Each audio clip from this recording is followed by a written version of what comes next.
اندھیرے میں تو ڈرتا کہ بجائے میری آدمی کے میری بیوی کی گردن نہ کٹ جائے، تو بجائے چراغ جلنے کے آپ نے بجھانے کے لیے کہہ دیا، آپ نے الٹا کیوں کہا؟ حضرت عمر نے کہا میں نے کھانا بنانے کے لیے اس لیے کہا کہ جب تو نے مجھے یہ بتایا کہ روزانہ ایک دن چھوڑ کر ایک آدمی آتا ہے اور میری بیوی کے ساتھ زنا کرتا ہے، تو اس دن میں نے نظر آسمان پہ ڈالی کہ اللہ عمر کے دور خلافت میں اتنا ظلم ایک انسان پر ہو رہا ہے، ایک یہودی آدمی پر اتنا ظلم ہو رہا ہے، اور عمر اس آدمی کو اب تک زندہ چھوڑے ہوئے ہے۔ الہ العالمین، میں تجھے کل قیامت کے دن کیا جواب دوں گا؟ جس نے تیرا کھانا پانی حرام کر دیا ہو، میں نے قسم کھا لی تھی جب تک اس آدمی کی گردن نہ اڑا دوں گا میں ایک بھی لقمہ کھانا نہیں کھاؤں گا۔ میرے بھائی، میں پرسوں سے آج تک بھوکا ہوں، صرف کھجور یا پانی پی پی کر گزارا کر رہا ہوں، میں نے کھانے کا لقمہ اپنے حلق میں نہیں ڈالا۔ جب تو نہیں کھا رہا ہے تو میں کیسے کھا لوں؟ ایک آدمی کھانا چھوڑ رہا ہے تو عمر فاروق کھانا چھوڑ رہا ہے۔ ایک بڑی بڑی کرسیوں پہ بیٹھنے والوں، تم تو کروڑوں ڈکار جاتے ہو، ڈکار تک نہیں لیتے ہو۔ کتنے غریب بھوکے آج سڑکوں پر فٹ پاتھوں پر سو جاتے ہیں، لیکن تمہیں نیند کیسے آ جاتی ہے ایئر کنڈیشنوں میں؟ کیسے تم گوارا کرو؟ اور پھر میں نے چراغ بجھانے کے لیے اس لیے کہا تھا کہ جب تو نے یہ کہا کہ کوئی آدمی آتا ہے تو مجھے ڈر ہوا۔ اتنا دلیر آدمی کون ہے جو امیر المومنین کی حکومت کے دوران خلافت کے درمیان آتا ہے؟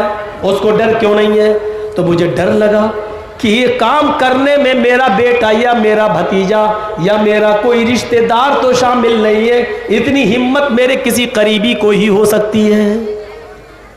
تو میں نے سوچا اگر چراغ جل رہا ہوتا اور میں اس اندر داخل ہوتا اور زنا کرتے ہوئے اس کو رنگے ہاتھ پکڑتا، اور جب رنگے ہاتھ پکڑتا اور تلوار سے گردن اڑانے جاتا، اور جب دیکھتا اگر وہ میرا بیٹا ہوتا یا بھتیجا ہوتا یا بھانجا ہوتا یا میرا کوئی رشتہ دار ہوتا، تو شاید میری تلوار رک جاتی اور اس کو میں قتل نہ کر پاتا، اور پھر تجھے منانے کی کوشش کرتا، کچھ لے دے کے معاملے کو رفع دفع کرنے کی کوشش کرتا۔ اس لیے میں نے چراغ بجھانے کے لیے کہا تھا، تاکہ چراغ بجھا رہے گا تو میرے سامنے کوئی چہرہ ہی نہیں آئے گا، پھر کوئی بھی ہو میں اس کی گردن نوڑا کر ہی رہوں گا، چاہے کٹنے والی گردن میرے بیٹے ہی کی کیوں نہ ہو۔ پھر میں نے چراغ جلانے کے لیے کہا، جب چراغ جلا اور کٹی ہوئی گردن دیکھی تو تم کہتے ہو انا للہ نہ پڑھ کر الحمدللہ کیوں پڑھا؟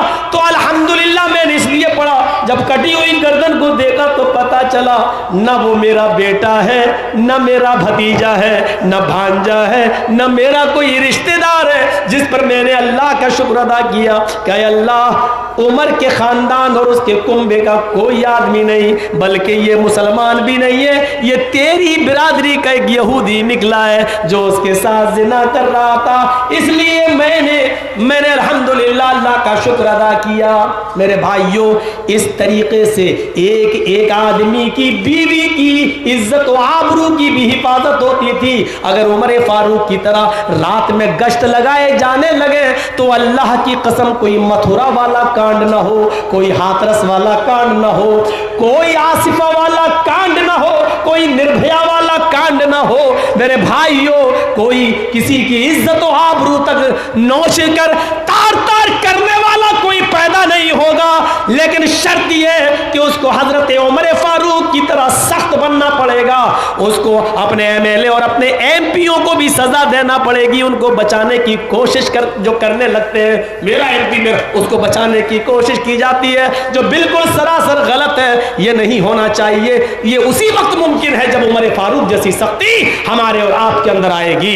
میرے بھائیوں، مجھے 12:30 تک ہی بولنا تھا، لیکن 12:45 تک میں نے بول دیا ہے، اس لیے مجھے ابھی ٹرین پکڑنی ہے، باگڈورا جانا ہے، باگڈورا سے میری فلائٹ ہے دلی جانا ہے، اور دلی سے پھر مجھے دوسری جگہ، اس لیے میں اب اپنی بات کو ختم کرتا ہوں، اس امید کے ساتھ آپ سے رخصت ہوتا ہوں میرے بھائیوں کہ عدل و انصاف اور انسانیت کا یہ پیغام آپ عام کریں گے، اب یہ اپنے تک نہیں رکھیں گے بلکہ دوسروں تک بھی پہنچائیں گے۔ میرے بعد بھی ایک مولانا ہے بولنے والے، بھائی